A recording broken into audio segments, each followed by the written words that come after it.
Food is information, and we consume a finite amount in a given day. And so what are we actually telling our genes to do? This is truly dictating that. And not just today, it's dictating it tomorrow and the next day.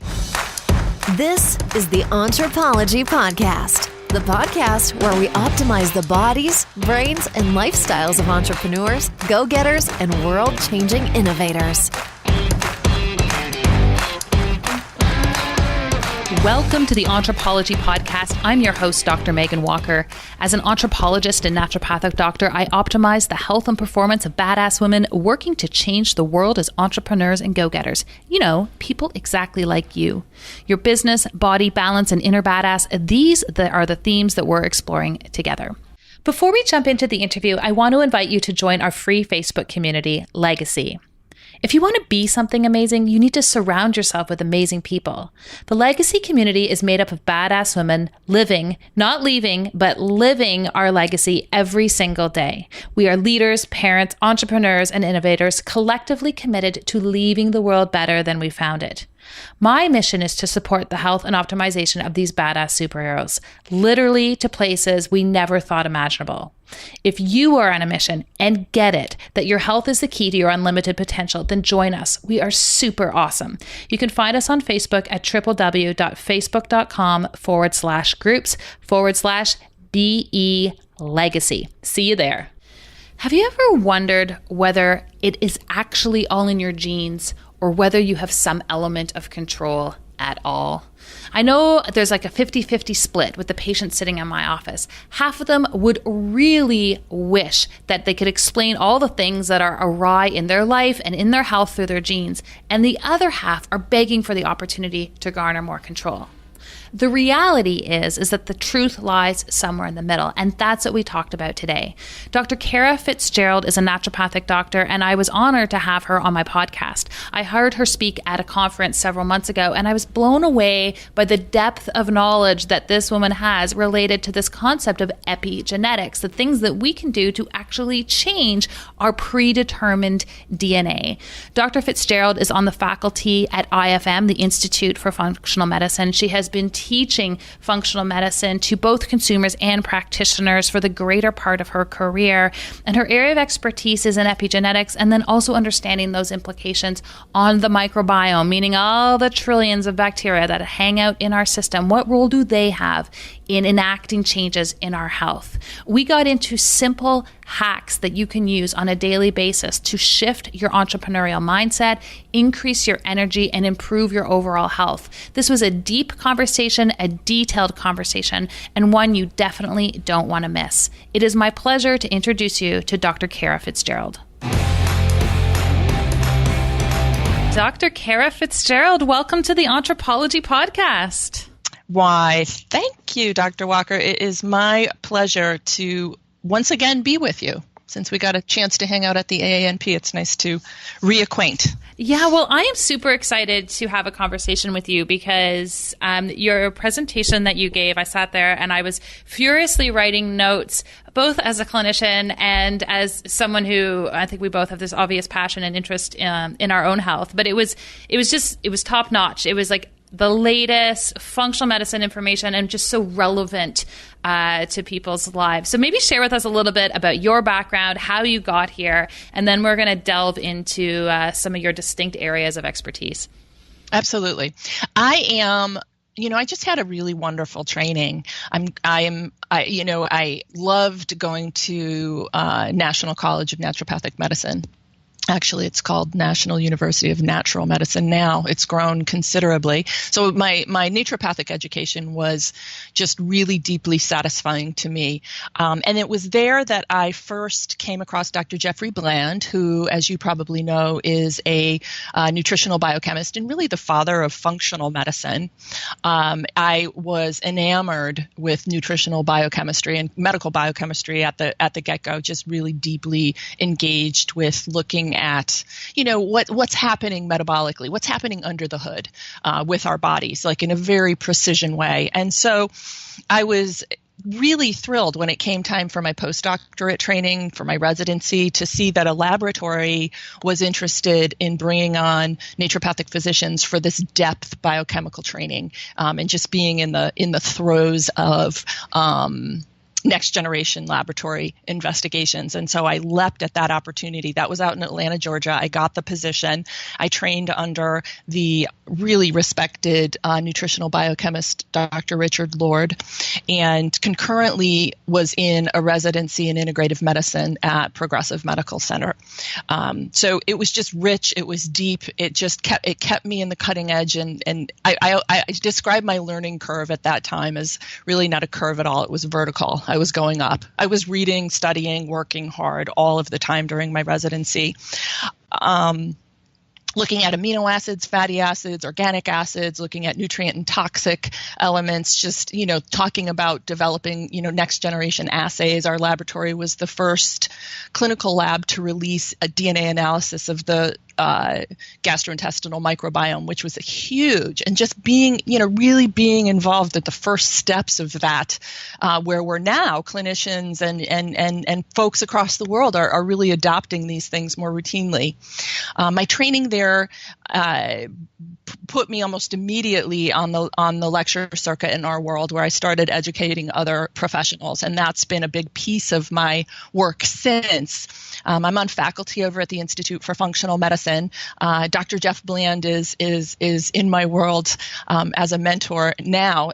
Just having started there at the lab and being able to make his acquaintance, and of course his work with starting the IFM and so forth. I have a practice. I am, ultimately trained as a clinician. We've got a practice in Sandy Hook Clinic, which I absolutely love. I've got a white hot nutrition team. I call them my nutrition ninjas, our dream team. And part of that is a nutrition residency. And I think we'll circle back and talk about that. I've got a really great IFM certified MD with me, Dr. Ken Litwin, and just, a fabulous, wonderful team. We're very educational forward. We have grand rounds, we have nutrition rounds, we're actually conducting research, just lots of things happening, and we'll circle back to talking about some of them through the course of this conversation. But it's been a wonderful journey, and one that I have, just deep satisfaction with and a lot of gratitude for.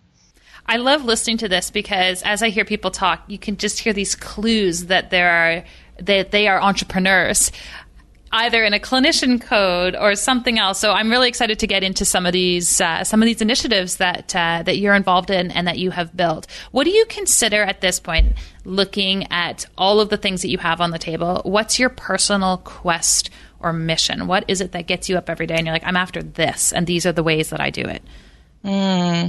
Well, Megan, the fruit is hanging low. All of us trained in this functional paradigm, all of us really wanting to change fundamentally the disease trajectory that we are on globally. The opportunity is now, and the fruit is ripe for picking. In other words, there is much to do, there is much there, and we can get involved in this conversation. It's actually imperative that we get involved in this conversation, and we're proactive and we move forward now. So my mission, and the mission of my businesses, my clinical business, my work outside in the educational space, is to change that paradigm, is to really change the disease trajectory into one embracing wellness, and doing it with this, with a full embrace of the systems paradigm. And I want to add one other piece to this that's incredibly near and dear to my heart, is that I'm absolutely sure that as we change the disease trajectory for us as humans, that we also tend, ecologically to the planet as a whole. So it's the force for good. It's allowing that strong river to flow towards expansion, towards wellness, and just towards inspiration and connection. Well, and it's impossible to really talk about root cause medicine without talking about the environment in which health happens. Yeah. So I love that. I love that reference. And I actually feel like we don't bring it up quite enough when we're talking about these. We make it so much about us, but really it's about the ecosystem in which we live. Yes. What is it? So from a consumer perspective, from my entrepreneurs and go-getters out there who are listening to it, what is your like primary area of focus? Who are the types of people who walk into your office where you're like, I've got this. This is my clinical jam? Okay, so that's probably a twofold question. I think anybody who's been practicing functional medicine for a while, and I have, for the duration of my career, there comes and I've been out there on educating and lecturing and so on and so forth. So there's, people know me to a certain extent. Our practices inch towards high complexity cases. And I think probably folded into that is because I had such a strong training in laboratory science. We tend to attract patients into our practice from all over the world, but, mostly in the United States, that really have complex chronic conditions, things that need to be carefully unpacked and investigated. And the full systems functional model needs to be used in a depth, careful way to rebuild these individuals. So that's who we see in practice by and large. We do actually, though, we want to be available to the greater population, and we have some straightforward programs that people can jump in and engage with to optimize wellness, and they don't need to be that far along, the disease or the imbalance continuum. So we try to serve a broad audience, but people who generally want to come and see me specifically, we're looking at a level of complexity, and they want that drill down analysis. But I also I lecture in the immune module at the Institute for Functional Medicine with a sub focus on allergic disease. And that's also been a big part of my practice. And reactivity, environmental reactivity, food reactivity is massive. It extends well beyond, the classic IgE mediated allergy or, i.e. reacting to, ragweed in the spring or, or having an allergic reaction to different foods. So this reactivity piece is a big part of my practice as well. Which leads me to a question I actually didn't intend to ask you at all, but just out of interest, because in the last few weeks, I've just had this epidemic of individuals coming through my office who are adults, who are reacting in an immediate hypersensitivity type reaction to foods that they've never reacted to in their whole life, whether it is hives, whether they're ending up in the emergency department with a full-on anaphylactic reaction to foods. What's going on with these adults? Yeah, it's multifactorial, Megan, and we could have a really great conversation around it. And it needs to be unpacked. So it's individualized. One of the things we were talking about recently at one of our grand rounds is this alpha-gal allergy, which is a cross-reaction with a tick bite that actually, interestingly, there's a sugar in ticks that can cross-react with a sugar in meat, and that can bring on, sudden anaphylaxis in an individual. It's really pretty crazy. So that's an isolated piece, and you have to be, bitten by a Lone Star tick or some other species that we don't see a whole lot about, but we were just talking about that, and so I want to bring that up. But by and large, the incidence of adult onset allergy is rising, as is autoimmunity and a lot of these hypersensitivity issues, immune imbalance issues. So why is that? If we go to if we return to a functional approach, we're going to be thinking about the whole being. So we're thinking about digestion and absorption. We're thinking about how well we're metabolizing breaking down our food and integrating our food. We're thinking about intestinal permeability and so on and so forth. So that whole symphony, that whole cascade of events, from consuming food to digesting and absorbing it, the quality of our foods, toxins, et cetera, the amount of processed stuff we're eating, all of this can make a difference. I mean, there was a really interesting, actually, there have been a host of studies looking at acid blocking therapy, proton pump inhibitors, H2 blockers, et cetera, and an increased incidence in adult onset allergic disease, including anaphylaxis. So, they're one of the top 10 class of medications prescribed in this country and probably Canada. So you shut down acid, incredibly common. You increase the risk profoundly of allergic sensitization. So that would, I would say, if you're seeing this in your patients, this onset of adult reactivity, that you want to take a full history, look for all of the clues, and then think about the cascade of events from choosing that food and consuming it, and how well they're doing, and what's going on in their gut, and how they're digesting, et cetera, et cetera. Of course, there's all sorts of nutrients involved that help regulate the immune system. So, how's the microbiome? Where's their vitamin D? Where's their vitamin A? Et cetera, et cetera. It's interesting, and I think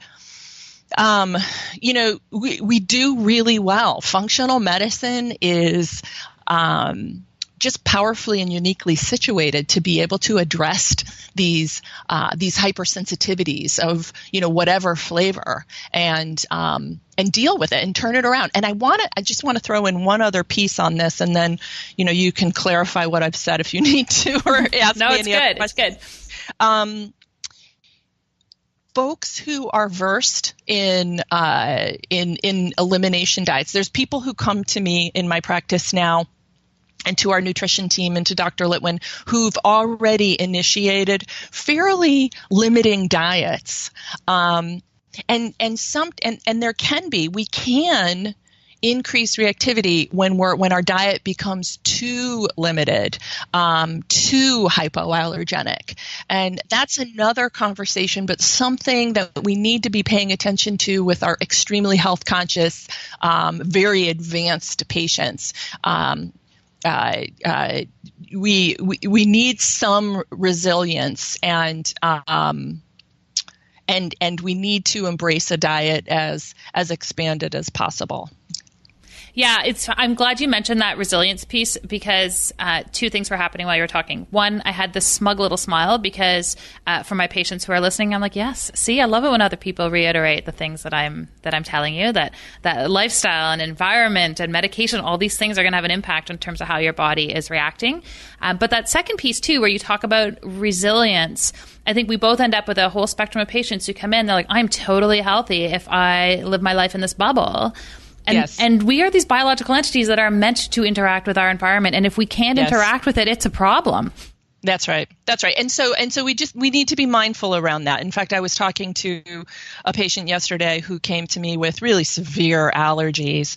And during the course of our work together, she her symptoms, her reactivity heightened and expanded. So she started to react to loads of foods that she previously wasn't sensitive to. And that was a phase that she was moving through, and that she's completely out the other side of it. But so there's this bucket of building individual resilience, really expanding the ability to interact and tolerate, exposures in the environment, be it food or where you're going or where you're living, if you're transiently exposed to mold, if you go in an old building for whatever reason, and just building a tolerance to that so people can get really on with their big full life. And that's a journey, that's something that we work at with the rebuild. And it was just great to hear from this woman, how strong she was and how resilient she was. But also, too, the lesson in her story is that we need to be careful about the long-term initiation, either patient-initiated micro diets, very exclusionary diets, or even us, when we start those exclusionary diets, really having an endpoint in mind while we're rebuilding and balancing the patient. Yeah, and for the people listening who are like, oh, does this mean McDonald's has a role to play in my life at some point? That's not what we're talking about. We're talking about diversity of real foods, because our bodies are meant to interact with the environment, which I think is a really interesting segue to talking about an area of expertise for you, which is this idea of epigenetics. And I know this concept is something that is deeply intriguing to our audience, and yet they don't even know it, because they're probably like, I'm sorry, what's that word that you just used? Can you share with us a little bit about what epigenetics is and actually why we all really do care about it? Yeah, it's so cool. It's just the evolution of this, quote, omics era. Once we mapped the genome, once we identified all the genes in humans, that really opened the floodgates for us looking at what proteins are formed in response to those genes, and what and how it influences the microbiome, and how the various metabolic byproducts of all of this. So it just exploded, and that's really all of this is the foundation of the systems model.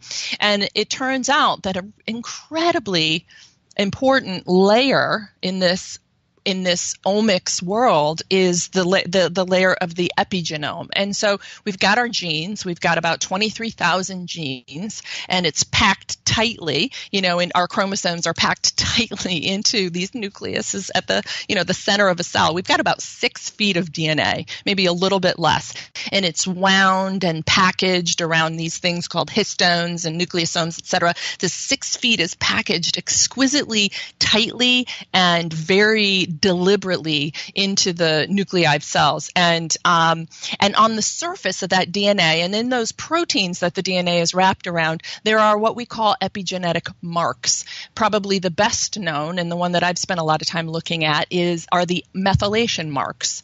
And when and this is not literally like a mark or a check mark that you would do with a pencil, but these are molecules that are intentionally placed, little carbons with 3 hydrogens. That's what a methyl group is. Intentionally placed on regions of the DNA to influence how that DNA is expressed. That's the epigenome. Now, some of these epigenetic marks are passed on and dictated by where our parents were. This is mom and dad, and these epigenetic marks can be passed on generationally.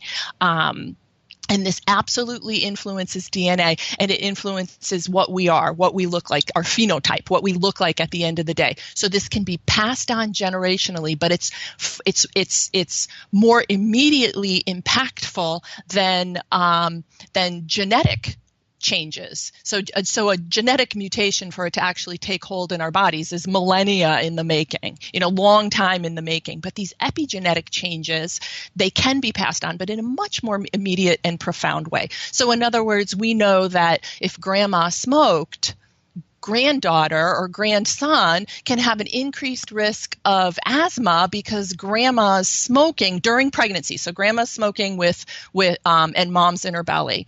So that influence of the cigarette smoke is going to alter the way the DNA expresses of mom, and that's going to in turn be passed down to mom's offspring and alter their DNA expression via the epigenome and increase vulnerability to asthma. And if you look at the science around it, you'll see all sorts of chronic conditions that we face today, cardiovascular disease, diabetes, metabolic syndrome, autoimmunity, being influenced in that short-term generational push. And it's just absolutely remarkable. But concurrently, so we've got many generations of cells. Our cells are dividing all of the time.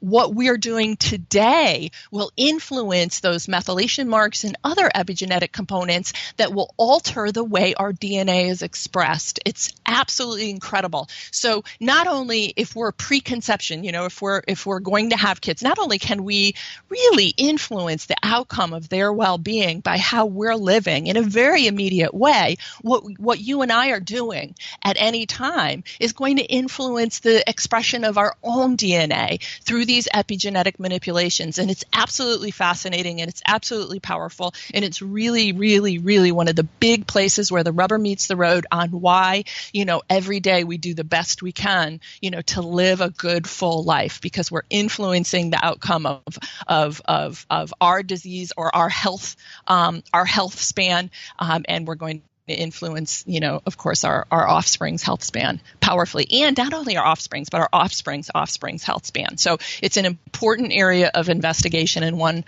I'm extremely interested in and passionate about. And, we're practicing it here in the clinic, and we're actually involved in a research study as well, looking at the influence of diet and lifestyle on the epigenome.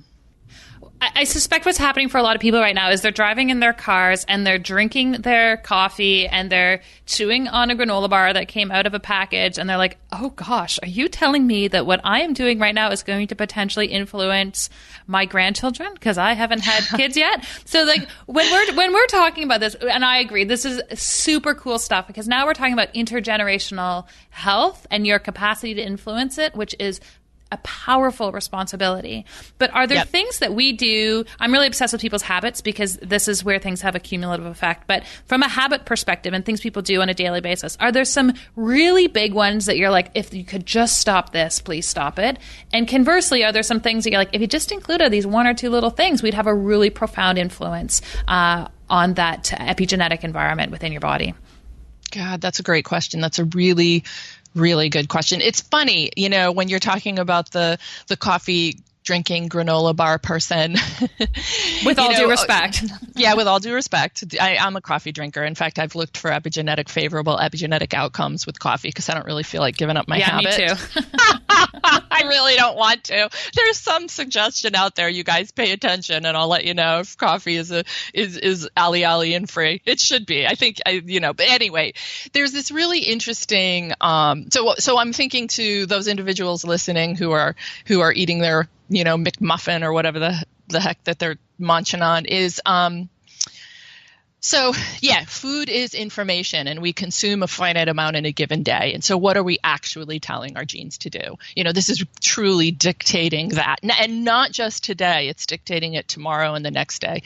So is sleep, so is exercise, so is mindfulness. So really all of these things are very influential. There was this incredible animal study. So a lot of our epigenetic research, we've got a nice data pool of human research, but a lot is still at the level of mice, animal studies, because it's a newer field. But there's this fascinating research study that came out on sugar. One single high glucose meal in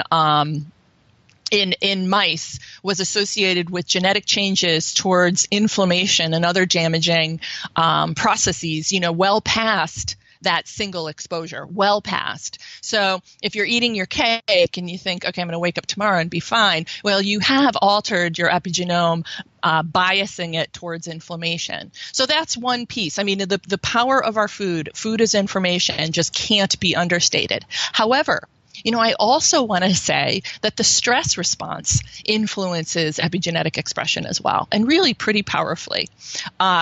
So if you're eating that information that's going to direct your epigenetic expression in a direction not favorable, you want to just back out of it gently and go easy on yourself concurrently. Whipping yourself, into a frenzy, into a stressed frenzy is also not helpful. So I think there's a dance of balance and allowing us to be human, doing the best that we can at any given time. Exercise has also been shown to really favorably, modulate epigenetic expression. So it's something that we want to do, but we want to do it within balance. So there's as much research out there showing that excessive exercise for where somebody is in their fitness, this is obviously not one size fits all by any stretch, but excessive exercise can be damaging as well. So it's a balance. I mean, there was actually a really cool study looking at Tai Chi in women and those who are really committed to it, especially those who are I think 50 and above. It had these very clear anti-aging properties associated with it. So not only were they getting some movement, but they were getting that centering piece as well. So in my mind, the journey is making the best choice at any given moment and doing the best you can with it. Incidentally, sleep is another thing. Sleep is is a profound nourishment and healing time. And again, an interesting animal study. One episode of sleep deprivation was associated with lasting epigenetic changes. So that's another piece of the puzzle. Sleeping as best we can. And I've actually lectured on epigenetics all over the world. And, the first time I presented that particular data, I was in Ireland and I was extremely sleep deprived and jet lagged. And it was just, the irony wasn't lost on me at all. I was chuckling and I shared with them, I'm augmenting it now as I stand up here speaking to you and wanting to operate on all cylinders, but I'm in fact extremely tired. But we do, the other piece of that study was that when they had their catch up, that sort of deep sleep where where you're just in coma because you're catching up on the much needed Z's, that did not restore them fully. So sleep deprivation followed by catch up, doing that over and over again It's not healthy, but obviously we're going to be experiencing that at times in our lives. So sleep hygiene as a general practice is really important to the health span. And then, of course, diet, that information. We can eat we've got an ebook out called The Methylation Diet and Lifestyle, where we talk about all of this. And, as I said before, we're actively researching it now, or we're recruiting for our research study. We've got an IRB approval, and, we're just pushing that boat from shore. But we advocate, a couple of pieces for the diet that we think are really important to balancing the epigenome. Now, one of the things, I'm in a clinical practice where we're prescribing extremely individualized diets all of the time. We've got somebody with ulcerative colitis. They respond to, a specific carbohydrate diet, or, they respond to a paleo diet, that's all good and fine. Or we need to eliminate a certain handful of foods for that particular individual. That's all fine. But then what we do within our practice is that we layer on those methylation dietary principles. So we always have people consume foods rich in methyl donors. One of our best is liver. And so those brave souls who are willing to get in there and eat clean sourced liver. We have a great pate recipe. My liver of choice, if I'm going to be eating liver, is going to be as pate, and we've got a great recipe on the website. Major methyl donors in that. We want people who can handle eggs to get choline. Choline is another really essential piece of good methylation. Nuts and seeds, things high in magnesium, things high in folate. Our microbiome, incidentally, makes folate for us, makes natural, very bioavailable folate. So we support a healthy microbiome, and there are key probiotics that can do that for us. And then the other really cool thing, Megan, and then I'll hush here, is what we're calling a family of methylation adaptogens. So with regard to epigenetic methylation, it's a balance. It's balance. It isn't just, let me throw methyl donors at this individual. Let me give them a load of B12 and a load of folate and the other methyl donors. No, it's really about balance. So we know that hypermethylation of the epigenome, specifically, too many of those methyl groups on certain parts of our genes will actually shut down expression. It will inhibit expression. Now, that can be incredibly favorable, but that can also be problematic. You don't want to shut down those proteins that are inhibiting inflammation. You don't want to inhibit detoxification capabilities. And, you want to allow those tumor suppressor genes full reign. You don't want to inhibit and shut those down. So hypermethylation is a problem, as well as hypomethylation. So a gene that should be shut down, you want it to be able to be shut down. So there's this idea of balance in the epigenome, and it's not just simply let me load myself up forever on methyl donors and call it good. It's about balance, and it's about casting the wide net. So methylation adaptogens are an amazing group of polyphenol, mostly compounds that have this balancing effect. One of the most important and well-studied one is curcumin. We're recommending curcumin all of the time. It's such a potent anti-inflammatory. It's got these powerful anti-cancer effects and, just loads of endless benefits. And one of the ways it's doing that, and arguably one of the more important ways curcumin is providing this amazing benefit, is through its ability to augment epigenetic expression, to balance it, not just push it in one way and the other, but actually have this balancing capacity. Many of our polyphenolic compounds, blueberries, tomatoes, what else? Resveratrol, a compound called luteolin. I mean, and really kind of the list goes on. EGCG is another just really wonderful balancing. So drinking that green tea, that is likely a big piece of why green tea is so fabulous. In all of our patients, regardless of the diet we prescribe, we're layering methyl donors and we're layering in methylation adaptogens. And I think that's, a big piece of where the rubber meets the road as far as fostering and nurturing a solid health span.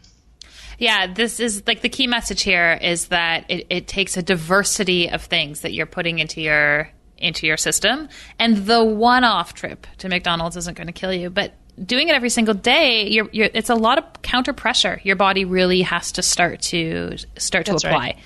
Yeah, that's right. We only have X amount of calories, to use a sort of a gross term, but we only have X amount of food we get to ingest every day. We only have X amount. We have 24 hours in the day. We only have X amount of time, and just using that, respecting that.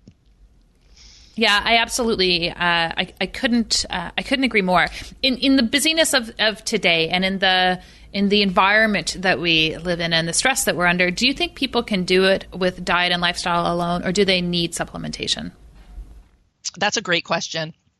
Well, this journey into the land of epigenetics, one of the pivotal questions for me was wondering, as I really sat with this idea of balance of epigenetic expression, of balance of genetic methylation, I stood back, especially with regard to cancer. There's loads and loads and loads and loads of research on cancer and hypermethylation. So genes are turned off. Like one of the genes that's been identified to be hypermethylated is the BRCA gene. So we know the BRCA mutation, the BRCA mutation, is associated with an incredibly high risk for a number of different cancers in men and women. So if you have that mutation, you're careful.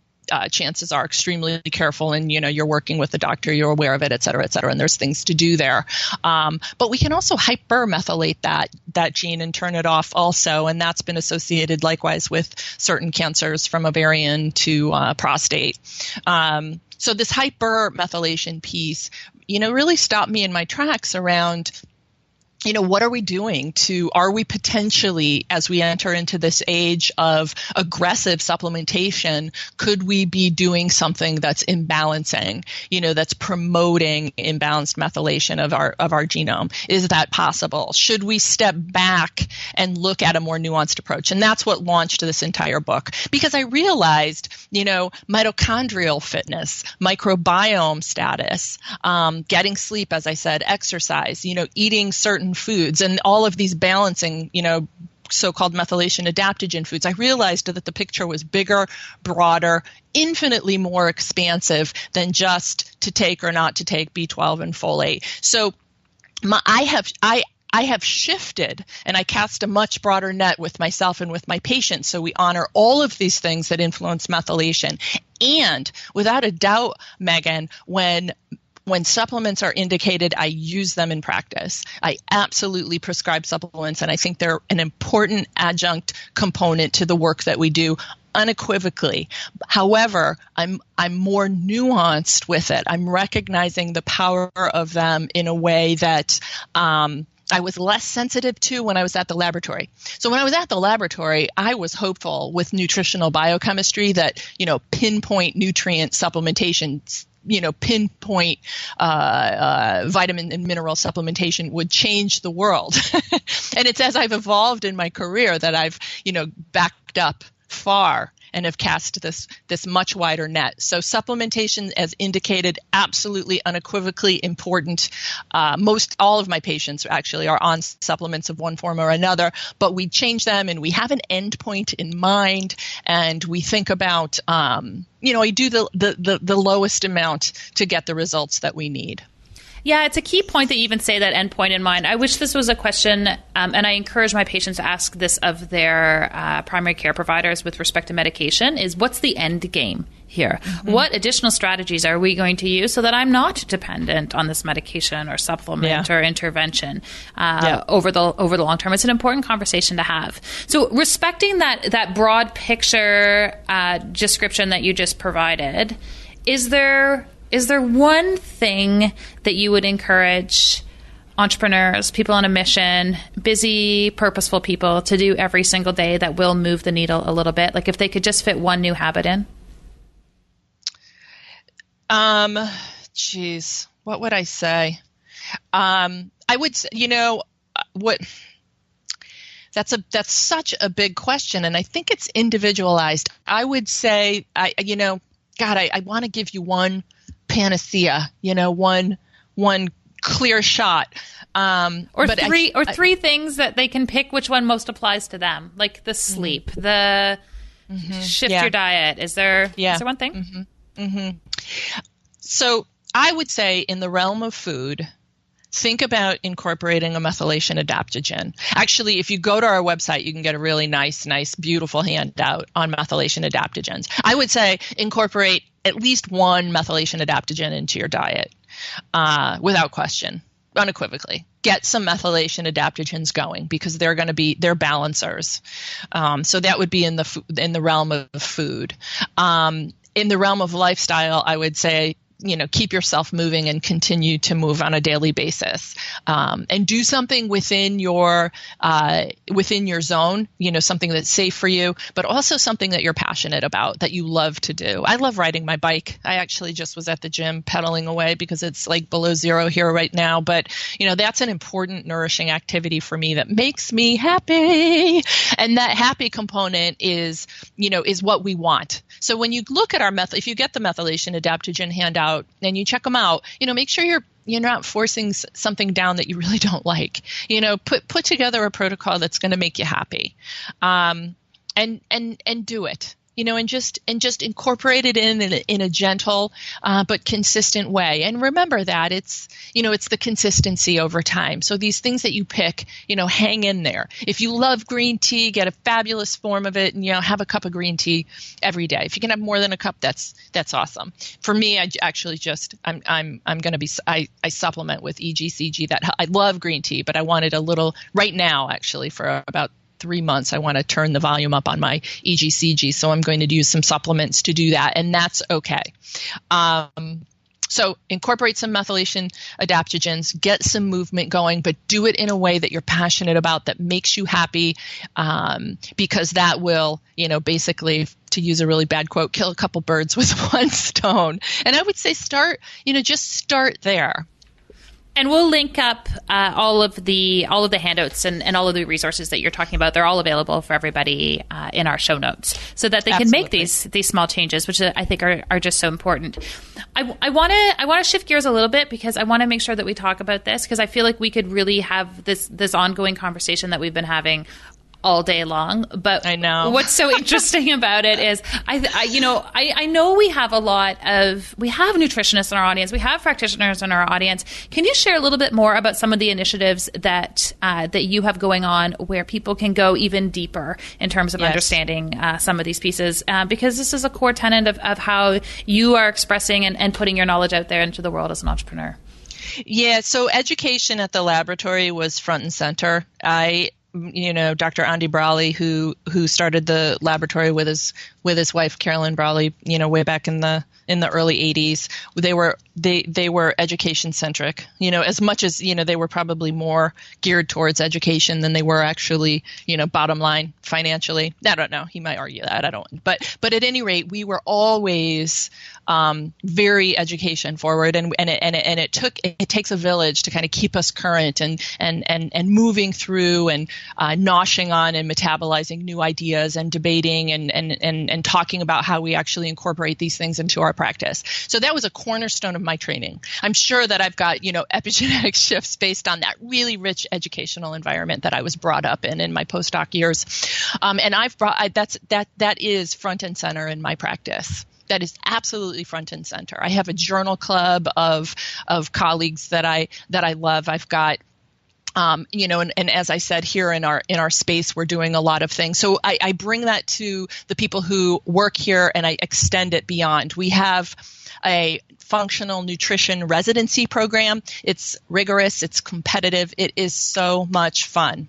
We actually just finished doing a little bone broth research study, so stay tuned for those results. And that was run by one of our residents, Jill. And so, we'll publish on that. That was really cool. So we've got a great functional nutrition residency program, and they're in the trenches with us, actively engaging in patient care and doing educational projects beyond that. And born out of that, so I have people come and precept or come and shadow at me in my practice all the time, but there's a very limited amount of time to do that. And I've had lots of non-nutritionists request access to the program that they're able to do, but we really need nutritionists. nutritionists because they're caring for our patient population. So we started a clinical development program that's open to clinicians of many different stripes. And we are, for both of our programs, we're IFM educational programs. So these are very, very closely associated with IFM, and they're steeped in the IFM training module or the training program. So anyone can have access to looking to sharing with us, to observing how it is we practice functional medicine here, and it's again very educational forward. So folks get to join us in our physician rounds, in our nutrition rounds. We have teach-ins where we bring in experts and dialogue with them. And again, this was actually born out of what I'm doing in practice. So it's fun, and we've expanded it to meet CDP. But, as a doctor, I'm consulting with experts in the field all of the time. I'm calling, Dr. X over at Laboratory Y to discuss these results. I'm vetting supplements. I'm seeking education on different programs all of the time as a clinician for my patients. And we basically just opened the door to other clinicians to come in and participate in that. And those are what we're calling our teach-ins. We've got active Q&As where questions are posted over the course of the month, and then I get in there and dialogue on them. Dr. Litwin is presenting patients' cases monthly, and we have an active private Facebook page where everybody dialogues. And one of the beautiful things that's emerged with our clinical development program and our functional nutrition residency program is that people are and also too, I forget to say this, we have massive amount of didactic content. So we've got a whole web page devoted to the clinical development program, and people, download loads and loads of content. Again, all based around what we're doing in clinical practice. There's loads of case studies. There's, the various diets that we prescribe and how we individualize tests that we're using, et cetera, et cetera. All of that is there. So it's a dense program. There's lots there. And as this group's kind of coalesced and, really formed as a lovely unit, they have study groups, and people can participate in those as they're inclined to do. So you can do as little hours as involved in it, and it's entirely virtual. We've got people from all over the world in it, or you can do as many. So you can be as involved as you desire.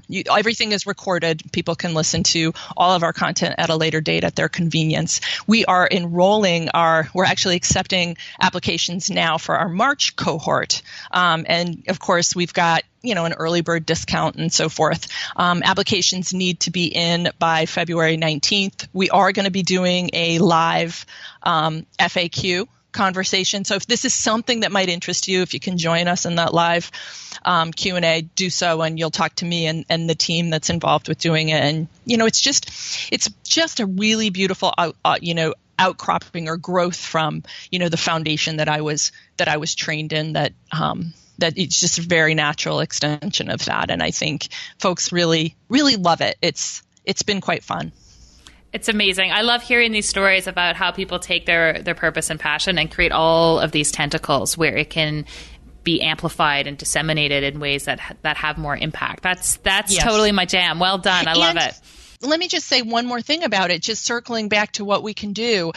This was a low-hanging fruit. This wasn't anything I carved out of rock. It was just, this is a request I'm being asked of. And that practice of actually seeing our next step, over the river, the next stone over the river, if you will, the practice of kind of training your eyes on the next correct step for you as an entrepreneur. It's something that we can do. It's actually Richard Lord, my mentor at the lab, kind of taught me that. And so this clinical development program, that we've really enjoyed was an outcropping of just an outgrowth of requests to participate. And it was a natural, relatively stress-free thing for us to expand towards, because it was, it's almost like a meant to be thing. And our clinic arrangement is appropriate for that. So my question to you would be, or to the folks listening who are entrepreneurs, is what are your next steps? What can you see that's easy, that it's going to be effortful, but maybe simple is the word. What are the next clear steps, so that you're not like Sisyphus pushing the rock up the hill? What's natural for the movement for you in your world? Yeah, it's such a great point. You just have to trust, and you have to follow the intuition. You have just to feel it sometimes. Stop thinking so much. That's right. And it's really incredibly rewarding. I think what I found with my team, but there's about 15 people working here now in the clinic. That's that's our core team, and then we've got the CDP and our residents as well.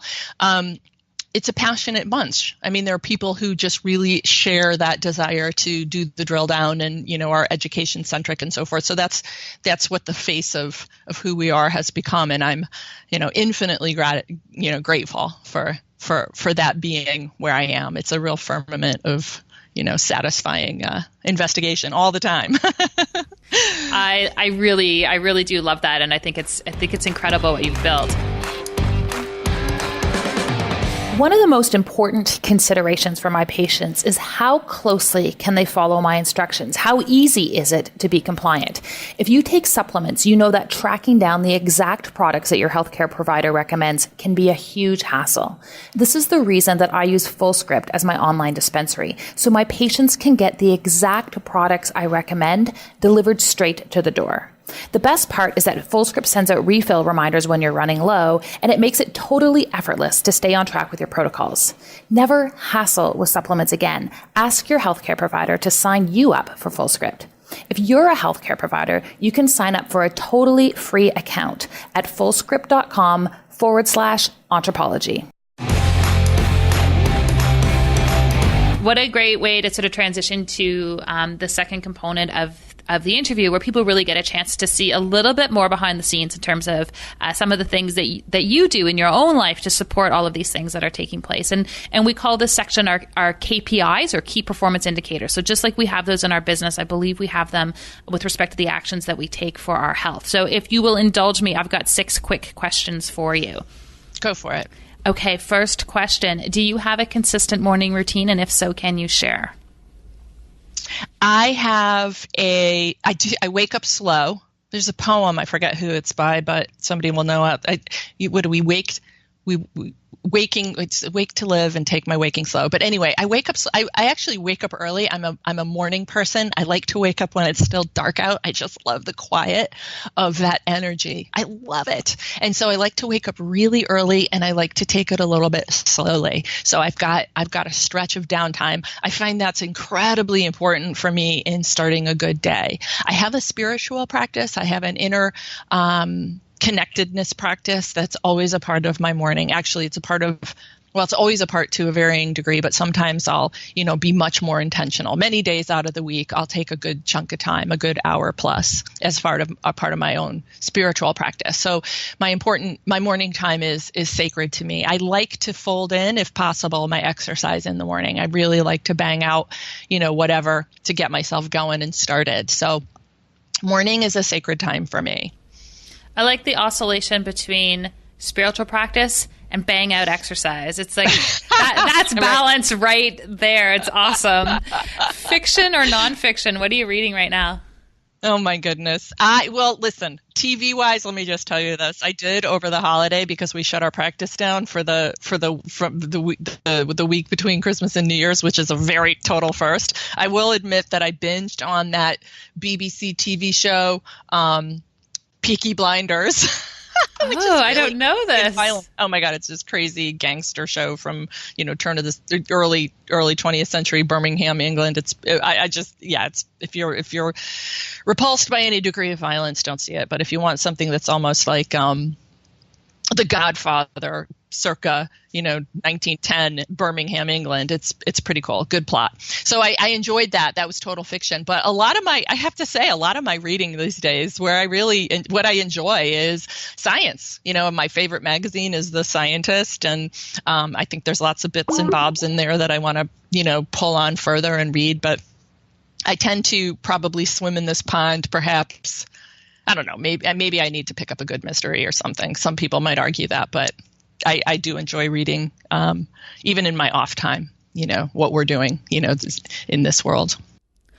What is one thing you are most consistent with respect to your health? I'd say my morning routine I'm most consistent with. Yeah, it's funny how often we hear that. There's powerful little consistencies that we start to see. Yep. What is something totally badass about you that people would not otherwise know? Okay, I've got two opposite sides of the spectrum. I'll share with you. It's kind of funny. I love to knit. That's awesome. I mean, I'm a horrible knitter, though. I'm very slow in plaiting. I've got no skills around any special stitches. I only knit scarves. If you're close to me, chances are you've gotten a scarf or you're going to soon. So good. And you'll see the knots in it, and there'll be little bits of thread here and there, but whatever. It's just, for whatever reason, I enjoy it. I guess somebody said it's the bilateral stimulation, so I'll go with that. And I grew up as a musician. I was a bass player in a punk rock band. That is badass. Okay, I love it. Yeah, it was badass. We got to play a lot. We did some touring. It was pretty crazy. Yeah. It was fun. What do you do for fun or play? I suspect maybe knitting and music are it, but is there anything else that features there? I love the beach. You know, every year we get a cottage up. We've got really great ocean here in Rhode Island and in Massachusetts, but I'm a big fan of Rhode Island, which is the smallest state. It's a little postage stamp of a state, but it's got this brilliant ocean, and it's just really, really nourishing and heavenly for me to be up at the beach. And I love riding my bike around. You know, that's a rejuvenation destination for me every year. It's a beautiful image to think about right now, as it's minus 500 with wind chill here in Toronto today. So I'm gonna fixate on that all day. My last question for you: entrepreneurism. Are we born this way, or do we learn to become entrepreneurs? Oh my God. Unequivocally, I learned, and I've been banging my head. I mean, I didn't expect to leave the laboratory. The laboratory was where I landed, and I was anticipating staying there. And now here I am running a business, running a thing that's growing and there's a lot of irons and fires. And I did not anticipate being here in my journey in life. And it's been awesome. So I would say you can learn it, and you can learn it being very non-business minded. So that's what's happened. That's my story. Well, Dr. Kara Fitzgerald, we are so glad that you actually took that journey. I love what you are up to. Where can people find out more about all these initiatives that you've got going on? Yeah, just head over to our website, and I think we'll furnish you with show note material just Everything. As you need to. Yep. So my website is my name. It's Dr. Kara, which is Kara, Fitzgerald.com, and you'll find all of the links there. And if you've got any questions, just shoot us an email. We're extremely responsive. Great. This is all hooked up in the show notes. I can't thank you enough for your time. This is such an informative interview and a ton of fun. It was fun. Well, it's really nice to reconnect with you, Megan, and may our paths cross soon. Absolutely. If you enjoyed our conversation and would like to hear more, head on over to Stitcher or iTunes and subscribe to the Entrepreneurism podcast. We would also really appreciate a quick review. When people have their health, they can change the world. Let us keep you healthy and you go change the world.